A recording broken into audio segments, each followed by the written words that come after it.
is orthodox. If you will go there you will find the man who robs you and asks God to forgive you. A country where infidelity hasn't made much headway, but, thank God, where there is even yet a dawn, where there are such men as Castelar and others, who begin to see that one schoolhouse is equal to 3 cathedrals, and one teacher worth all the priests. Italy is another Christian nation, with 28 million Christians. In Italy lives the only authorized agent of God, the Pope. For hundreds of years Italy was the beggar of the earth, and held out both hands. Gold and silver flowed from every land into her palms, and she became covered with nunneries, monasteries, and the pilgrims of the world. Italy was sacred dust. Her soil was a perpetual blessing. Her sky was an eternal smile. Italy was guilty not simply of the death of the Catholic Church, but Italy was dead and buried, and would have been in her grave still had it not been for Mazzini, Garibaldi, and Cavour. When the prophecy of Garibaldi shall be fulfilled, when the priests with spades in their hands shall dig ditches to drain the Pontine marshes, when the monasteries shall be factories, when the whirling wheels of industry shall drown the drowsy and hypocritical prayers, then and not till then will Italy be great and free. Italy is the only instance in our history, and in the history of the world, so far as we know, of the resurrection of a nation. She is the first fruits of them that sleep. Portugal is another Christian country. She made her living in the slave trade for centuries. I admit that all the blessings that country enjoyed flowed naturally from Catholicism, and we believe in the same scriptures. If you don't believe it, read the history of the persecution of the Jewish people.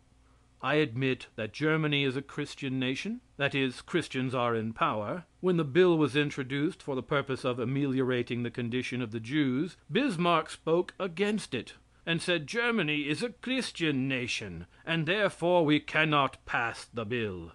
Austria is another Christian nation. If you don't believe it, read the history of Hungary, and if you still have doubts, read the history of the partition of Poland. But there is one good thing in that country. They believe in education, and education is the enemy of ecclesiasticism. Every thoroughly educated man is his own church, and his own pope, and his own priest. They tell me that the United States, our country, is Christian. I deny it. It is neither Christian nor pagan. It is human. Our fathers retired all the gods from politics.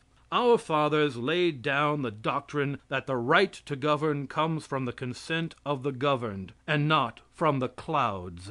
Our fathers knew that if they put an infinite God in the Constitution, there would be no room left for the people. Our fathers used the language of Lincoln, and they made a government for the people, by the people. This is not a Christian country. Some gentleman said, how about Delaware? I told him there was a man in Washington some 20 or 30 years ago who came there and said he was a revolutionary soldier and wanted a pension. He was so bent and bowed over that the wind blew his shoestrings into his eyes. They asked him how old he was, and he said 50 years. Why, good man, you can't get a pension because the war was over before you were born. You mustn't fool us. Well, said he, I'll tell you the truth. I lived 60 years in Delaware, but I never count it, and hope God won't. And these Christian nations, which have been brought forward as the witnesses of the truth of the scriptures, owe $25 billion, which represents Christian war, Christian cannon, Christian shot, and Christian shell. The sum is so great that the imagination is dazed in its contemplation. That is the result of loving your neighbor as yourself. The next great argument brought forward by these gentlemen is the persecution of the Jews. We are told in the 19th century that God has the Jews persecuted simply for the purpose of establishing the authenticity of the scriptures. And every Jewish home burned in Russia throws light on the gospel. And every violated Jewish maiden is another evidence that God still takes an interest in the Holy Scriptures. That is their doctrine. They are fulfilling prophecy.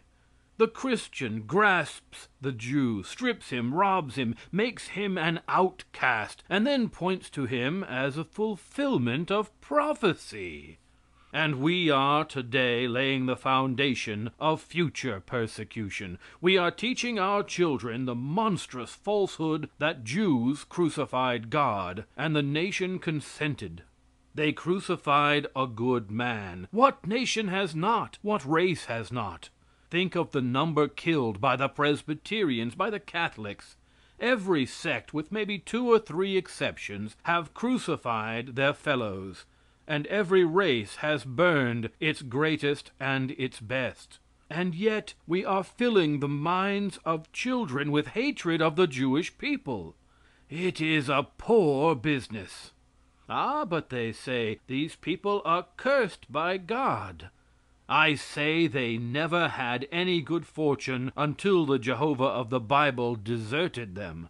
Whenever they have had a reasonable chance, they have been the most prosperous people in the world. I never saw one begging. I never saw one in the criminal dock. For hundreds of years they were not allowed to own any land. For hundreds of years they were not allowed to work at any trade. They were driven simply to dealing in money, and in precious stones, and things of that character, and by a kind of poetic justice they have today the control of the money of the world. I am glad to see that kings and emperors go to the offices of the Jews with their hats in their hands to have their notes discounted. And yet I am told by clergymen that all this infamy has been kept up simply to establish the truth of the gospel. I despise such doctrine. As long as the liberty of one Jew is unsafe, my liberty is not secure. Liberty for all, and not until then will the liberty of any be assured. Ah, but says this man, nobody ever died cheerfully for a lie. The Jewish people have suffered persecution for 1600 years, and they have suffered it cheerfully. If this doctrine is true, then Judaism must be true, and Christianity must be false.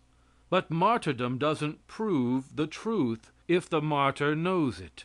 It simply proves the barbarity of his persecutors, and has no sincerity. That is all it proves.